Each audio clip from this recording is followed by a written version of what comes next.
PDC members, can we show that our delegates are in the Congress venue? Oliver Tambo Bambisandla Sam Oliver Tambo Bisandla Sam Oliver Tambo Bambisandla Sam Oliver Tambo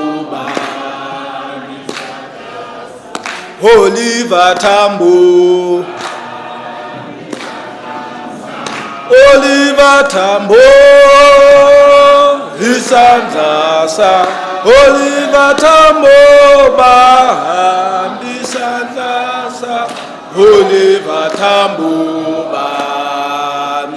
Usibambu ngasiyekele Oliver Tambo Besandla Sam Oliver Tambo Isandla Sam Oliver Tambo Isandla Bungasiyekele Isandla Sam Oliver Tambo Besandla Sam Oliver Tambo Isandla Sam Oliver Tambo Amandla Oliver Bungasiyekele. Full-time shop steward, comrade Moremi, I see you are hot. Ako refe ya hao he, my leader. Ako refe. Where my mother was a kitchen girl, oh my father was garden boy, that's why they are my communities, my communities, my communities. My mother was a kitchen girl, my father was a garden boy, that's why I'm a communist. Yes, I'm a communist. I'm a communist. That's why I'm a communist. That's why I'm a communist. That's why I'm a communist. I'm a communist. I'm a communist. Arona. Sisebenza zelumtsenyane kanzima sisebenza lemalena sisebenza zelumtsenyane kanzima sisebenza lemalena kulikuni kunzima kenyukela zelemali kulikuni kunzima kenyukela zete zohlala zinyova zelumtsenyane kanzima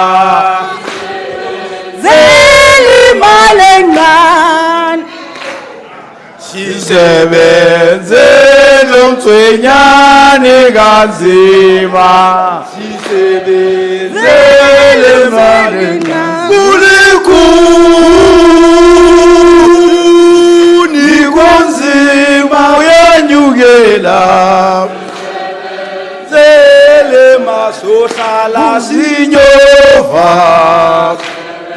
zelomtsenyane kanzima sisebenze zohlala zinyova